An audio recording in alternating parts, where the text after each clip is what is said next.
On June 11, 2026, the World Cup begins. The opening match of any global tournament carries crushing pressure, but that amplifies exponentially when the host nation steps onto the pitch. That pressure will be concentrated here, inside the Estadio Azteca, 7,200 feet above sea level, surrounded by over 80,000 expectant fans. The fixture pits co-host Mexico against South Africa. 16 years ago, these exact two teams met in the 2010 World Cup opener. That day, South Africa played host, and the match ended in a tense 1-1 draw. Betting markets carry an inherent emotional bias for home openers. The current odds heavily favor Mexico, projecting a comfortable victory and assuming the hosts will easily overwhelm their opponents. To strip away that emotional bias and find the probabilistic reality of this match, we are bypassing the betting lines and running a 10,000 iteration Monte Carlo simulation. An accurate model requires precise inputs.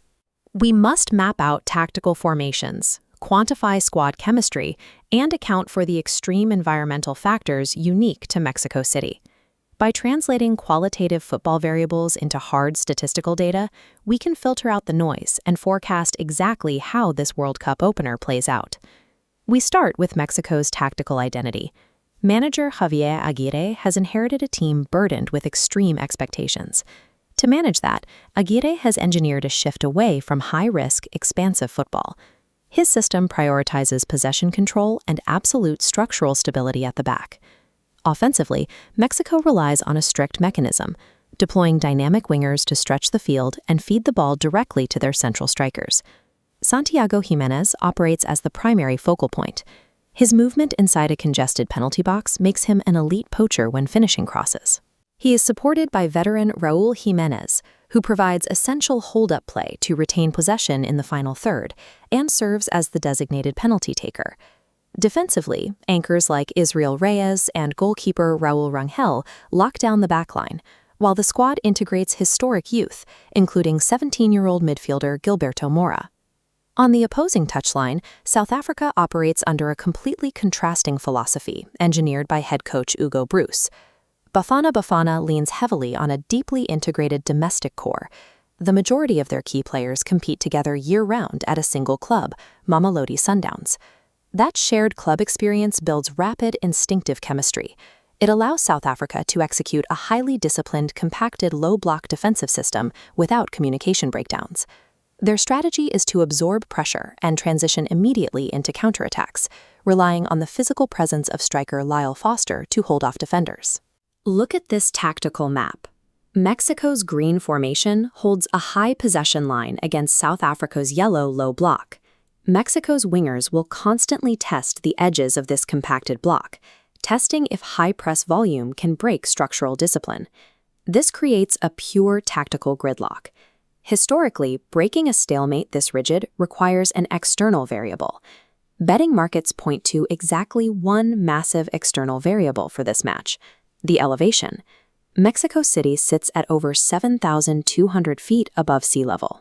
The air is thin, and the physiological toll on unacclimated athletes is severe. Typically, this altitude acts as a trap. It rapidly degrades the cardiovascular stamina of visiting European and South American teams, causing their defensive lines to collapse late in the second half. However, South Africa brings a geographic countervariable that the public markets are ignoring. Johannesburg, the hub of South African football, sits at an elevation of nearly 6,000 feet. The core of the Bafana Bafana squad is naturally acclimated to thin air. This dual bar chart compares the elevations. The gap between Johannesburg and Mexico City creates a minimal delta. South Africa's baseline physical conditioning neutralizes the traditional altitude trap. For our simulation, this means defensive resilience must be weighted far heavier than home field exhaustion. With the qualitative inputs defined, we can generate the quantitative data.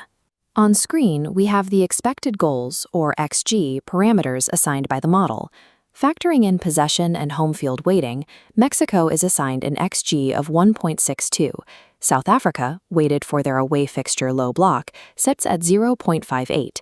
These raw numbers feed into the engine's core statistical framework, dynamic Poisson distributions.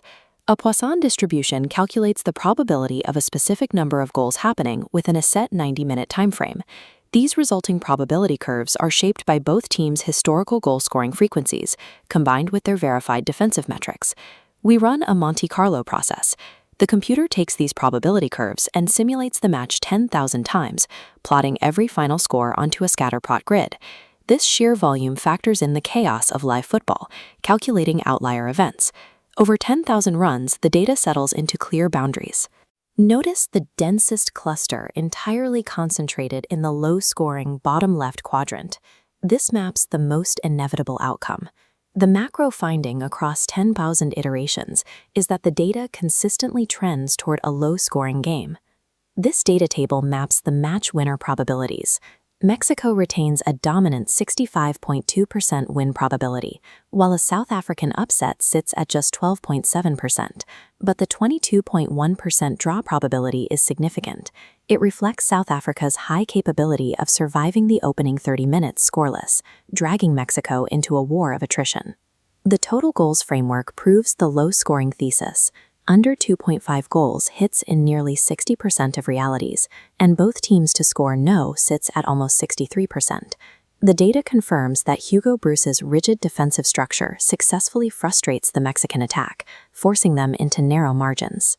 Looking at the exact score probabilities, a 1-0 Mexico victory is the most frequent outcome at 18.4%, followed by a 2-0 win at nearly 15%. If that deadlock breaks, the model dictates that Santiago Giménez holds the highest statistical probability of finding the net. Despite the electric atmosphere of the Estadio Azteca, the numbers point away from a blowout. The 2026 World Cup opener will be a tense, grinding tactical battle, where Mexico ultimately edges out a tight 1-0 victory to secure the points.